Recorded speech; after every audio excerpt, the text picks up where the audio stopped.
नमस्कार दोस्तों, आप सभी का एक बार फिर मैं स्वागत करता हूं पार्थ एकेडमी के ऑनलाइन प्लेटफॉर्म पर। तो दोस्तों आ जाइए, हो जाइए तैयार, क्योंकि मैं आप सभी के लिए आज फिर लेकर आया हूं रेलवे से जुड़े हुए साइंस के अति महत्वपूर्ण प्रश्नों की श्रृंखला का पार्ट 30 प्रैक्टिस सेट 30 आज मैं आप लोगों के लिए लेकर हाजिर हूं। अभी तक मैं आपको 29 पार्ट पढ़ा चुका हूं, जिसमें हर एक भाग में टॉप 20 क्वेश्चन को हम लोगों ने आपसे डिस्कस किया है। दोस्तों काफी इंपॉर्टेंट श्रृंखला चल रही है और इसका फायदा आप लोगों को आपके आने वाले एग्जाम में जरूर देखने को मिलेगा। इसीलिए सभी लोग प्रॉपर नोट्स बनाते चले। और आज मैं आप लोगों को पढ़ाने वाला हूं प्रैक्टिस सेट 30, जिसमें हम लोग फिर कवर करेंगे टॉप 20 क्वेश्चन को जो बायोलॉजी, केमिस्ट्री और फिजिक्स से पूछे जा चुके थे, जिनके आने की संभावनाएं अभी आगे ज्यादा बनी है। दोस्तों बिना टाइम हम वेस्ट किए स्टार्ट कर लेते हैं आज का सेशन। देखते हैं आज का पहला प्रश्न। नोट्स ओपन कर लीजिएगा और मेरे साथ इन्हें अपने नोट्स में जरूर कवर करें आप लोग, ताकि आप लोगों को यहां से हर एक क्वेश्चन समझ में आ जाए। तो दोस्तों पहला प्रश्न आज हम लोग कवर करने वाले हैं। तो आज का पहला क्वेश्चन क्या होने वाला है आप सभी के सामने है। ग्रुप डी का ये क्वेश्चन है और पूछा जा रहा है बायोलॉजी से। तो आप पहला प्रश्न पढ़िएगा कि इनमें से कौन सा कीटभक्षी प्लांट है, इंसेक्टिवोरस प्लांट है। ये ग्रुप डी का क्वेश्चन है, एग्जाम में ये पूछा गया था। तो यहाँ आपको घटपर्णी देके रखा है, लाइकेन देके रखा है, अमरबेल देके रखा है और मशरूम देके रखा है। दोस्तों ये अलग अलग प्लांट है। अब आप लोग मुझे बताइए कीटभक्षी पौधे क्या होते हैं। ऐसे पौधे जो कीटों को खाते हैं, जो कीटों का भक्षण करते हैं। और ये पौधे कीटों का भक्षण किस लिए करते हैं? क्योंकि इन्हें नाइट्रोजन की पूर्ति करना होती है। नाइट्रोजन की पूर्ति करने के लिए ये कीटों को खाते हैं, कीटों का भक्षण करते हैं। दोस्तों ध्यान रखना है, फोटोसिंथेसिस करते हैं ये प्लांट, पर ये ऐसे भागों में पाए जाते हैं जहां पर नाइट्रोजन की कमी होती है। और इस नाइट्रोजन की कमी को पूरा करने के लिए ही इनके द्वारा कीटों का भक्षण किया जाता है। इसीलिए इसको हम लोग इंसेक्टिवोरस प्लांट के नाम से जानते हैं। तो दोस्तों ये सेशन आप लोगों को काफी शानदार और अच्छे से समझ में भी आ रहा है, क्योंकि यहाँ हम सारे वेरी इंपॉर्टेंट क्वेश्चन ही मैं कवर कर रहा हूं। ऐसा कोई भी प्रश्न मैं नहीं लेकर आता हूं जो एग्जाम में नहीं आ सकता है। सारे सिलेक्टेड क्वेश्चन होते हैं जो आप लोगों के लिए हम लोग लेकर आ रहे हैं। अब मैं आपसे पूछूंगा जो कीटभक्षी पौधे हैं उनके एग्जाम्पल कौन कौन से हैं। तो यहाँ आप सारे एग्जाम्पल याद रखिएगा। आपने घटपर्णी का नाम जरूर सुना होगा, कलश पादप जिससे हम लोग कहते हैं, या नेफेंथीज इसमें आ जाता है, घटपर्णी नेफेंथीज। इसके बाद यहाँ पर एक प्लांट आता है ड्रोसेरा नाम का पौधा। ये अपने नोट्स में आप लिखते चले मेरे साथ, ड्रोसेरा। ड्रोसेरा के बाद यहाँ पर आ जाता है संड्यू। संड्यू भी एक पौधा होता है जो कीटों को खाता है। एक जली कीटभक्षी पौधा है जो आप लोगों को याद रखना है, इसका नाम है जली कीटभक्षी पौधा जिसका नाम है यूट्रिकुलेरिया। यूट्रिकुलेरिया नाम का एक प्लांट है। और यूट्रिकुलेरिया भी एक एक्वेटिक इंसेक्टिवोरस प्लांट है जो जल के अंदर पाया जाता है और कीटों का ये भक्षण करता है। दोस्तों ये जानकारी आप लोगों को समझ में जरूर आई होगी यहाँ से। तो इसका सही जवाब हो जाएगा घटपर्णी, यहाँ से मोस्ट इंपोर्टेंट है। लाइकेन एक सहजीवी संबंध है शैवाल और कवक का। वही अमरबेल की अगर हम बात करें तो अमरबेल पूर्ण परजीवी पौधा होता है जो किसी होस्ट प्लांट के ऊपर पाया जाता है। और मशरूम एक कवक होता है। आप लोगों को यहां से भी क्वेश्चन पूछे जा सकते हैं। तो आज का पहला प्रश्न हम लोगों ने देखा, काफी अच्छा क्वेश्चन था कीटभक्षी पौधों को लेकर। चलिए अगला क्वेश्चन है, किस पौधे का वैज्ञानिक नाम सोलेनम ट्यूबरोसम है। एनटीपीसी का ये क्वेश्चन है और कई बार ये एग्जाम में आया है। साइंटिफिक नेम को लेकर बॉटनिकल और बायोलॉजिकल नेम आप लोगों को पता होना चाहिए, सारे प्लांट के बॉटनिकल नेम, क्योंकि एग्जाम में यहां से प्रश्न देखने को जरूर मिलता है। सोलेनम ट्यूबरोसम, और सोलेनम ट्यूबरोसम नाम हो जाता है किसका? आलू का। आलू का नाम होता है सोलेनम ट्यूबरोसम क्योंकि ये सोलेनेसी कुल का एक प्लांट है। और आप सभी को पता होगा कि आलू एक प्रकार का भूमिगत तना होता है, अंडरग्राउंड स्टेम होता है। दोस्तों बहुत ज्यादा आने वाले क्वेश्चन होते हैं मॉडिफिकेशन से। मॉर्फोलॉजी जब भी पढ़ोगे आप लोग तो मॉर्फोलॉजी में आपको मॉडिफिकेशन जरूर पढ़ लेना है, रूपांतरण कि तना क्या है, जड़ क्या है, उनके रूपांतरण कौन कौन से होते हैं। ये सभी प्रश्न एग्जाम में देखने को मिल सकते हैं। यहां से क्वेश्चन था कि आलू जो है एक तना हो जाएगा। यहाँ टमाटर, कद्दू और प्याज, प्याज भी यहाँ पर क्या हो जाता है? प्याज भी एक प्रकार का तना हो जाता है। लहसुन, प्याज, अदरक, हल्दी, ये सब तने के एग्जाम्पल होते हैं जो आपको ध्यान रखना है। सोलेनम ट्यूबरोसम नाम हो जाता है किसका? आलू का नाम हो जाता है, जो सोलेनेसी कुल का एक प्लांट माना जाता है। क्वेश्चन नंबर 3 है कि रिक्शिया निम्नलिखित में से किस श्रेणी के अंतर्गत आता है। यह भी क्वेश्चन ग्रुप डी में पूछा गया है। बोटनी से काफी शानदार प्रश्न एग्जाम में पूछे जाते हैं, तो हमें पादप वर्गीकरण बहुत अच्छे से पढ़ लेना है। अगर आप प्लांट क्लासिफिकेशन कवर अच्छे से कर लेते हैं तो यकीन मानिएगा आपके जो मार्क्स हैं वो इंक्रीज होंगे एग्जाम में। अब इसके अंदर हम लोग देखते हैं जो रिक्शिया नाम का एक पौधा होता है, थेलोफाइटा के अंतर्गत आप लोगों ने देखा होगा कि सभी शैवालों को सभी शैवालों को, सभी कवकों को, लाइकेन को, बैक्टीरिया को इसके अंदर शामिल किया गया है। बैक्टीरिया, जीवाणु को भी हम लोग कहां शामिल करते हैं? थैलोफाइटा। थैलोफाइटा पादप जगत का सबसे बड़ा एक समूह माना जाता है जहां सबसे ज्यादा प्लांट को इन्वॉल्व किया गया है, और ये एक नॉन फ्लावरिंग प्लांट का ग्रुप माना जाता है, सबसे सरल पादप है ना। और थैलस बॉडी होता है क्योंकि इनमें जड़ तना पत्ती नहीं पाया जाता। इसके बाद आते हैं ब्रायोफाइटा। ब्रायोफाइटा को हम लोग कहते हैं पादप जगत का उभयचर यानी एम्फीबियन ऑफ प्लांट किंगडम, और इसी का एक एग्जाम्पल माना जाता है, नाम है इसका रिक्सिया।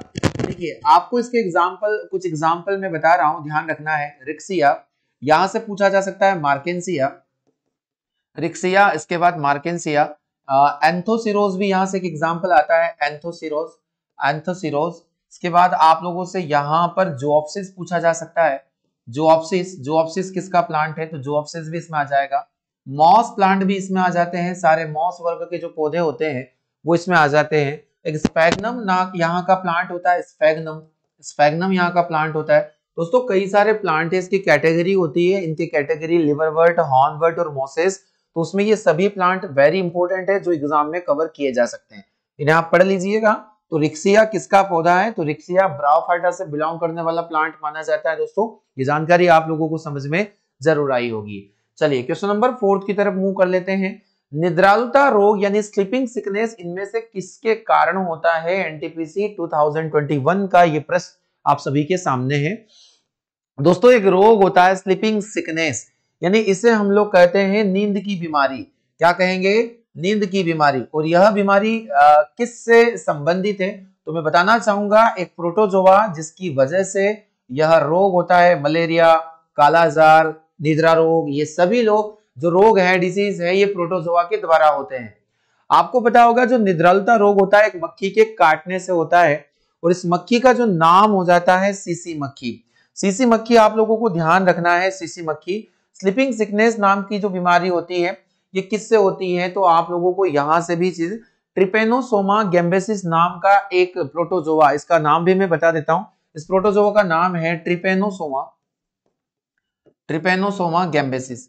तो ट्रिपेनोसोमा गैम्बेसिस नाम का जो प्रोटोजोआ होता है, इसकी वजह से निद्रा रोग हमें हो जाता है। मस्तिष्क से जुड़ा हुआ यह रोग है दोस्तों, ध्यान रखना है। तो सीसी मक्खी के काटने से ये रोग होता है। घरेलू मक्खी किसका वाहक होती है? तो एक क्वेश्चन मोस्ट इंपोर्टेंट है, टाइफाइड किसकी वजह से फैलता है? घरेलू मक्खी वाहक होती है टाइफाइड के लिए, जो जिसे हम लोग हाउस फ्लाई के नाम से जानते हैं। दोस्तों ध्यान रखना है, ये क्वेश्चन एग्जाम में आ सकता है आपकी। तो सीसी मक्खी मोस्ट इंपोर्टेंट क्वेश्चन है। अगला क्वेश्चन हम लोग देखते हैं क्वेश्चन नंबर 5। एनिलिडा वर्ग से संबंधित नहीं है। देखिए एनिमल क्लासिफिकेशन का प्रश्न है, ग्रुप डी ने कवर किया था। फाइलम से ही क्वेश्चन पूछे जाते हैं और इस बार भी आएंगे। तो एनिलिडा वर्ग से संबंधित नहीं है, यहाँ केचुआ, नेरिस, जोंक और एस्केरिस देके रखा है। आप लोगों को पता होगा केचुए को हम लोग किसानों का दोस्त कहते हैं, किसानों का मित्र कहते हैं, किसानों का मित्र, क्योंकि यह सॉइल फर्टिलिटी को बढ़ाता है। इसका बायोलॉजिकल नेम क्या होता है? तो फेरेटिमा पोस्टुमा, फेरेटिमा पोस्टुमा, फेरेटिमा पोस्टुमा इसका बायोलॉजिकल नेम होता है, जीव विज्ञानी नाम होता है दोस्तों। केचुआ अगर हम नेरिस देखें, नेरिस और जोंक जिसे हम लोग ब्लड सकिंग लीच के नाम से जानते हैं, जोंक को, ये तीनों एग्जाम्पल एनिलिडा से बिलोंग करते हैं। पर यहाँ जो एस्केरिस देके रखा है, इसी एस्केरिस को हम लोग रिंग वॉर्म के नाम से जानते हैं, रिंग वॉर्म के नाम से जानते हैं, रिंग वॉर्म के नाम से जानते हैं।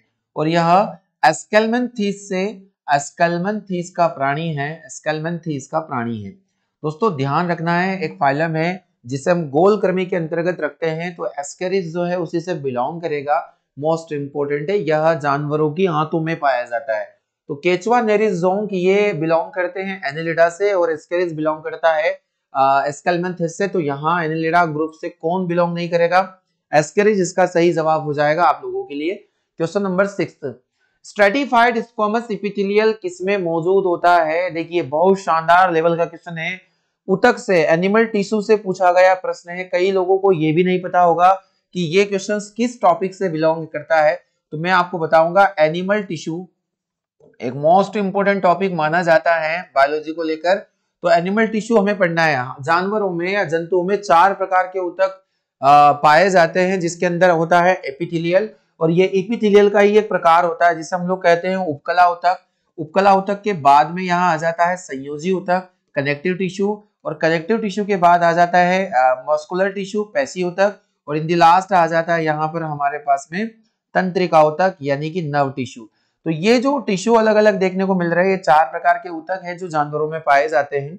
उपकला अलग अलग प्रकार का होता है, ये हो जाता है शल्की उपकला ऊतक यानी स्क्वैमस टिश्यू, उसके बाद यहाँ पर आ जाते हैं घनाकार उपकला ऊतक, और आ जाते हैं स्तंभाकार उपकला ऊतक, स्तंभाकार यानी क्यूबॉइडल, कॉलमनर और स्क्वैमस। ये स्क्वैमस भी 2 टाइप का होता है, सिंपल और एक आ जाता है स्ट्रेटिफाइड।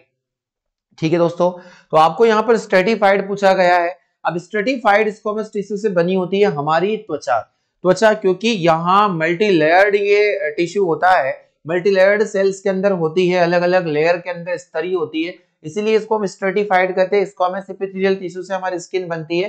दोस्तों मोस्ट इंपोर्टेंट क्वेश्चन है, अच्छे लेवल का प्रश्न है, आप लोगों को पढ़ के रखना है, सारे टिश्यूज आप लोगों को पता होना चाहिए। सबसे ज्यादा पाया जाता है हमारे अंदर संयोजी ऊतक, ये आप लोगों को ध्यान रखना है।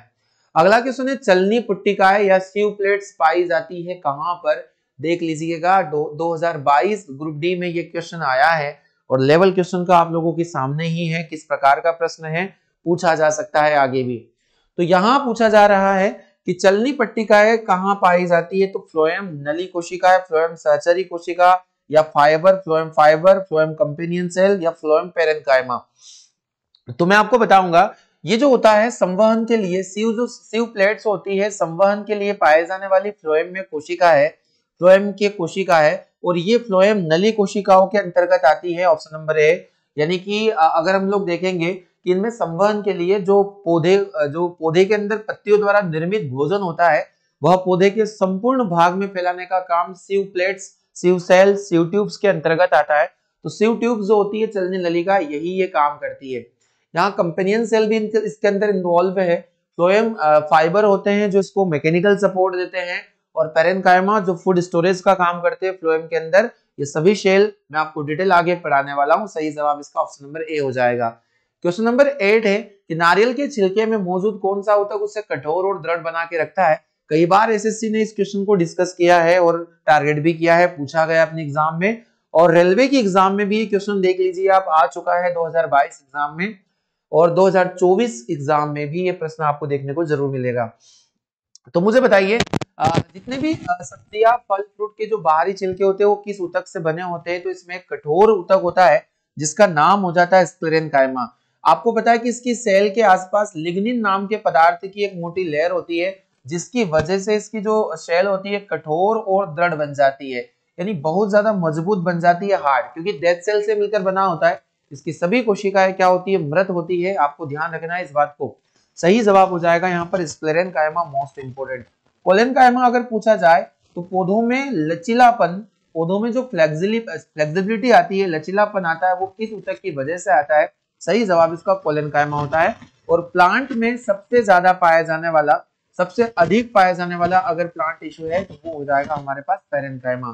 दोस्तों मोस्ट इंपोर्टेंट टॉपिक माना जाता है टिश्यू, प्लांट टिश्यू। स्क्लेरेन्काइमा या दृढ़ ऊतक इसका सही जवाब हो जाएगा। क्वेश्चन नंबर 9, भोजन नली की दीवारों के संकुचन और प्रसरण को गति करता है, एनटीपीसी सीबीटी फर्स्ट का ये प्रश्न है। तो आप मुझे बताओ कि जो हमारा आहार नाल होता है उसमें किस मूवमेंट की वजह से भोजन आगे बढ़ता है? तो एक मूवमेंट होती है जो मेडुला ऑब्लोंगेटा के द्वारा कंट्रोल होती है, और ये आपको पता होना चाहिए। इसका सही जवाब हो जाएगा पेरास्टालसिस मूवमेंट, यानी कि क्रमानुकुंचन गति।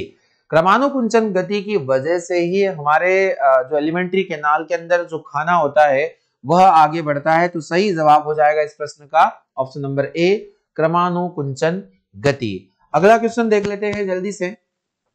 इनमें से कौन सा भोजन कार्बन डाइऑक्साइड और नाइट्रोजन युक्त अपशिष्टों का गुलित रूप में परिवहन करता है? आपको बताना है। देखिए हमारे ब्लड में 2 प्रकार की चीजें, हमारा ब्लड 2 हिस्सों में डिवाइड होता है। पहला भाग होता है हमारे ब्लड का प्लाज्मा वाला भाग, और दूसरा वाला भाग होता है ब्लड कार्पस यानी रक्त कणिका वाला भाग। तो दोस्तों आपको केवल इतना समझना कि जो प्लाज्मा वाला भाग है ये 55% एरिया कवर करेगा, और वही रक्त कणिका वाला भाग 45% एरिया कवर करेगा। प्लाज्मा जो भाग होता है, यह भाग हमारे भोज्य पदार्थों को संवहन करने के लिए जाना जाता है। भोज्य पदार्थों का संवहन इसी के द्वारा होगा। वही अगर हम रक्त कणिका की बात करें तो गैसेस एक्सचेंजेशन यानी कि O2 और CO2 का जो परिवहन होता है वह हमारे आरबीसी में जो पाए जाने वाले हीमोग्लोबिन की वजह से होता है। और भोज्य पदार्थों को जो यूरिया, अमोनिया, यूरिक एसिड का जो संवहन हमारे शरीर में करता है वह करता है प्लाज्मा वाला भाग। दोस्तों ध्यान रखना है, तो भोजन, कार्बन डाइऑक्साइड और नाइट्रोजन युक्त अपशिष्ट यहाँ पर पूरे आ जाएंगे तो इसका सही जवाब हो जाएगा प्लाज्मा वाला भाग।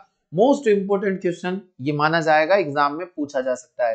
क्वेश्चन नंबर 11, यशद पुष्प क्या होता है? यशद पुष्प जिसे हम लोग क्या कहेंगे, यशद पुष्प क्या हो जाता है? दोस्तों ध्यान रखना है, तो इसे हम लोग यशद पुष्प के नाम से जानते हैं। किस नाम से जाना जाता है? फिलोसोफर वुल कहा जाता है इसे, फिलोसोफर वुल। तो फिलोसोफर वुल होता है जिंक ऑक्साइड यानी ZnO। मोस्ट इंपोर्टेंट क्वेश्चन है, इसे आप लिख दीजिएगा। दार्शनिक ऊन कहा जाता है इसे, या फिलोसोफर, जस्ते का फूल भी इसे आप बोल सकते हैं। जस्ते का फूल लिख दीजिएगा आप इसे, जस्ते का फूल, दार्शनिक ऊन, जिंक ऑक्साइड, आपको ध्यान रखना है। तो मोस्ट इंपोर्टेंट क्वेश्चन है, जस्ते का फूल इसे कहा जाता है या फिर यशद पुष्प भी इसका नाम हो जाता है। तो व्यापारिक नाम से कई बार ये क्वेश्चन आ जाता है, जिंक ऑक्साइड इसका सही जवाब हो जाएगा। कृत्रिम वर्षा या मेघ बीजन के लिए प्रायः प्रयोग किया जाने वाला रासायनिक द्रव कौन सा है?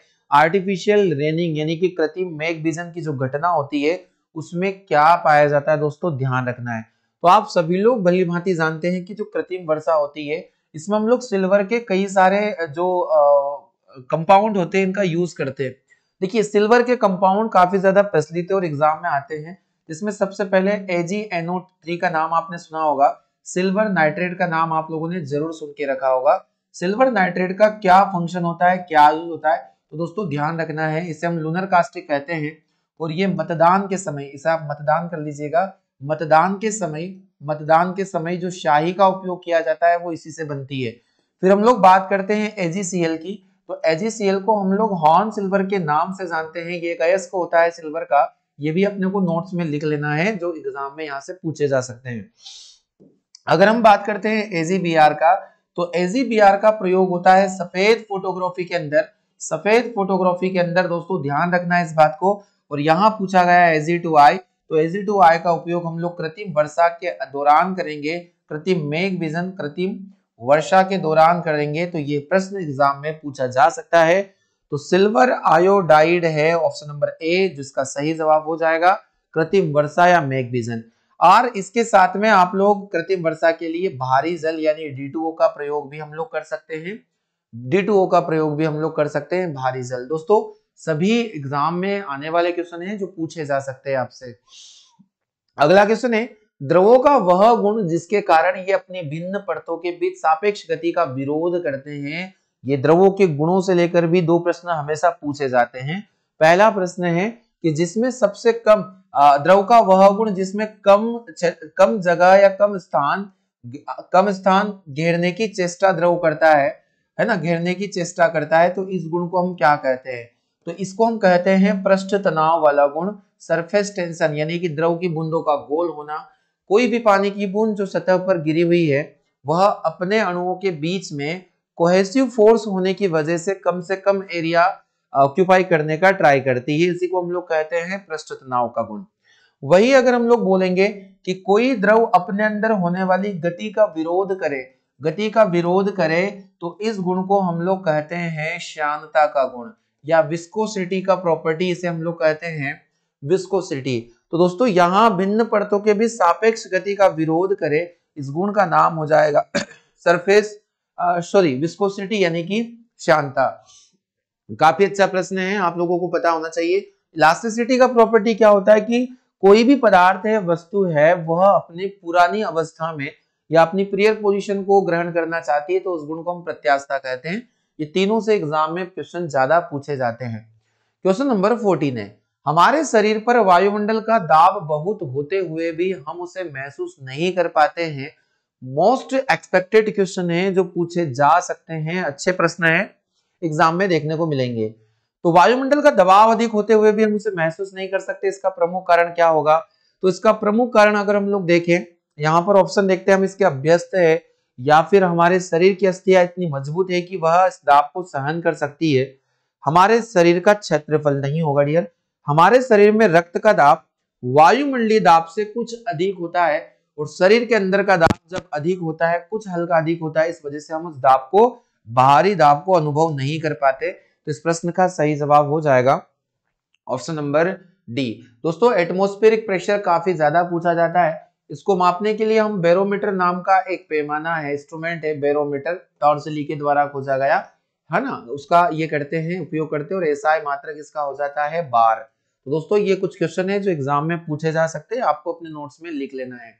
क्वेश्चन नंबर 15, ऑटो वाहनों में द्रव चलित या हाइड्रोलिक ब्रेक जो होता है वह किस सिद्धांत पर काम करता है?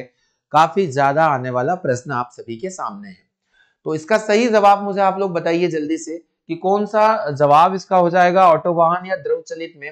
देखिए जब भी ऑटो वाहन या फिर आप लोगों को हाइड्रोलिक वर्ड देखने को मिलता है जिसको लेकर आपसे क्वेश्चन पूछा जा सकता है, हाइड्रोलिक ब्रेक, हाइड्रोलिक ब्रेक यहाँ पर आ सकता है।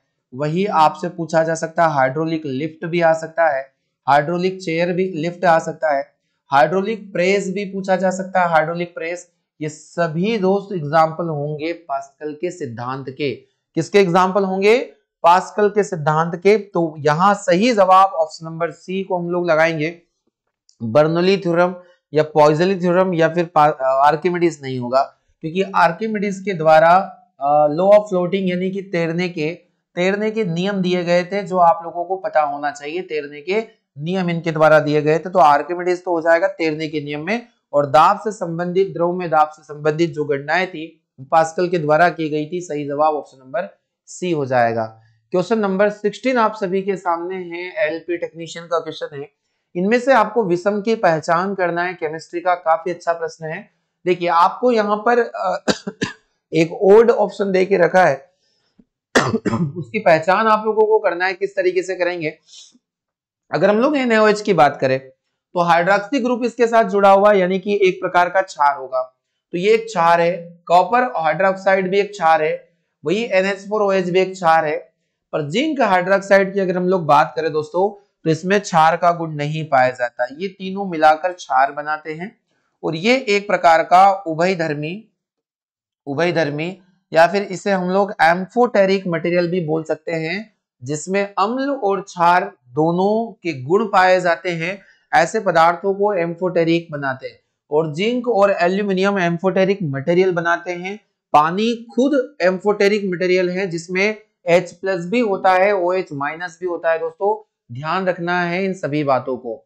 क्वेश्चन नंबर 17 है कि मिल्क ऑफ मैग्नीशिया का पीएच मान लगभग कितना होता है? अब आप सभी लोग इसे जानते हैं अच्छे से, क्योंकि मैंने कई बार ये पढ़ाया है। मिल्क ऑफ मैग्नीशिया, जिसे हम लोग मैग्नीशियम हाइड्रोक्साइड के नाम से जानते हैं, ये एंटासिड के रूप में उपयोग किया जाता है पेट की एसिडिटी को या अम्लता को कम करने के लिए। ऐसे ही एक क्वेश्चन एग्जाम में आ सकता है कि एल्यूजेल क्या है? तो एल्यूजेल हम लोग कहते हैं एल्यूमिनियम, एल्यूजेल नाम होता है एल्यूमिनियम हाइड्रोक्साइड का, एल्यूमिनियम हाइड्रोक्साइड का। दोस्तों एग्जाम में आता है, इसकी टैबलेट आती है मेडिकल पर। इसकी टैबलेट खाने से जो एसिडिटी होती है वो काफी हद तक कम हो जाती है। तो एल्यूजेल एल्यूमिनियम हाइड्रोक्साइड और मैग्नीशियम हाइड्रोक्साइड हो जाता है हमारा मिल्क ऑफ मैग्नीशिया। तो इसका जो पीएच वैल्यू होगा 7 से ऊपर होगा। और कितना होता है? तो 10.4 एक डाटा है, आप लोगों को याद रखना है। 10.4 मिल्क ऑफ मैग्नीशिया का पीएच वैल्यू होता है, जो हमारी पेट की अम्लता को क्या कर देता है? कम कर देता है। क्वेश्चन नंबर 18 आप सभी के सामने ग्रुप डी टारगेटेड क्वेश्चन है, 2022 एग्जाम में आया हुआ है। लिटमस जो होते हैं विलियन के संबंध में इनमें से कौन सा कथन सही है? एक ट्रू स्टेटमेंट या फिर एक राइट स्टेटमेंट आपको बताना है यहाँ से कि लिटमस विलियन एक नारंगी। देखिए सबसे पहले मैं आपको एक बात बता देता हूँ कि लिटमस जो होता है वो लाइकेन से निकाला जाता है, और इसका जो प्राकृतिक रंग होता है, ये लास्ट टाइम भी एनटीपीसी में पूछा गया था और ये ग्रुप डी में आया हुआ भी प्रश्न है। अलग अलग बदल कर क्वेश्चन पूछे जाते हैं एग्जाम्स में। तो आप बताइए मुझे कि ये लाइकेन से निकाला जाता है और इसका जो प्राकृतिक रंग होता है वो होता है पर्पल यानी कि बैंगनी। तो आप ऑप्शन ढूंढ लीजिएगा, नारंगी रंजक हटा दीजिए। हाँ, बैंगनी रंजक होता है जिसे लाइकेन से निष्कासित किया जाता है, ऑप्शन नंबर सी। डीबी बैंगनी रंग दे के रखा है। पर जिसे मॉस ब्रायोफाइटा होते हैं, मॉस से नहीं निकाला जाता है, इसे थैलोफाइटा का जो एक सहजीवी संबंध है लाइकेन से निकाला जाता है। तो दोस्तों ध्यान रखना है, लाइकेन का अध्ययन करना, लाइकेनोलॉजी, और इसमें शैवाल और कवक सहजीवी संबंध बनाते हैं, आपको इसकी जानकारी होनी चाहिए। क्वेश्चन नंबर 19, कितनी एग्जाम में ये प्रश्न आया है आप देख लीजिएगा, है ना, और हर बार ये ग्रुप डी एग्जाम में ही पूछा गया है कि इनमें से कौन सी धातु उभयधार्मी ऑक्साइड का निर्माण करती है। अभी मैंने प्रीवियस क्वेश्चन में आपसे एक छोटा सा कॉन्सेप्ट डिस्कस किया कि आप दो ऐसे कंपाउंड एलिमेंट याद रखो, एक है एल्यूमिनियम और एक है जिंक, और यहाँ आ जाता है पानी। अगर हम जिंक ऑक्साइड की बात करें, Al2O3 की बात करें, एल्यूमिनियम ऑक्साइड की बात करें, तो ये उभयधर्मी ऑक्साइड होते हैं जिनमें अम्ल और क्षार दोनों के गुण पाए जाते हैं। इन्हीं को हम लोग उभयधर्मी ऑक्साइड के नाम से जानते हैं। नोट्स में इन्हें आप लोग कॉपी कर लीजिएगा, ये सभी एग्जाम में आने जैसे क्वेश्चन है। तो उभयधर्मी ऑक्साइड कौन बनाता है, तो ऑप्शन नंबर डी एल्यूमिनियम इस प्रश्न का बिल्कुल सही जवाब होगा दोस्तों। और आज का अंतिम प्रश्न आप सभी के सामने 2022 एग्जाम में आया हुआ है, आवर्त सारणी को लेकर क्वेश्चन है जो काफी ज्यादा पूछा जाता है कि न्यूलैंड के अष्टक सिद्धांत के अनुसार प्रकृति में कितने तत्व उस वक्त मौजूद थे न्यूलैंड के अनुसार। तो यहाँ क्वेश्चन पूछा गया, इसका सही जवाब हो जाएगा ऑप्शन नंबर बी यानी कि 56। और इसका जो अंतिम तत्व उस वक्त माना जाता था, न्यूलैंड ने अपने वर्गीकरण में जो अंतिम तत्व जिसे कहा था वो था थोरियम। क्या था, थोरियम। और थोरियम जिसे हम लोग TH के नाम से जानते हैं, और यह मोनोजॉइड रेत से प्राप्त किया जाता है। मोनोजॉइड रेत जो होता है इसका अयस्क होता है दोस्त। आप लोगों को इतनी सारी जानकारी यहाँ से प्राप्त हुई होगी, आवर्त सारणी से प्रश्न पूछा जाता है। और मेंडलीव की आवर्त सारणी में जो कुल तत्व संख्या मानी जाती है वो 63 मानी जाती है, और न्यूलैंड में 56 मानी जाती है। तो आज का सेशन कैसा लगा है, कमेंट बॉक्स में जाकर जरूर एक छोटा सा कमेंट छोड़े हमारे लिए, ताकि हमें मोटिवेशन मिल सके। और दोस्त आज हम लोगों ने 30 प्रैक्टिस सेट कंप्लीट किए, जिसमें आज मैं आप लोगों को कुल 600 प्रश्न जो रेलवे से पूछे गए थे और जो आएंगे करवा चुका हूं। दोस्त काफी ज्यादा मेहनत हम आप लोगों के लिए कर रहे हैं, तो आप इस सेशन को भरपूर प्यार दीजिएगा, प्यार में कोई कमी नहीं होनी चाहिए। लाइक कीजिएगा और दोस्तों के साथ शेयर कीजिएगा। आज के सेशन में हम लोग इतना ही पढ़ेंगे, मिलते हैं हम अगले सेशन में कुछ अच्छे कंटेंट के साथ में। तब तक के लिए अपना ख्याल रखिए और अच्छे से पढ़ाई आप लोगों अपनी जारी रखें। आप सभी का बहुत बहुत धन्यवाद।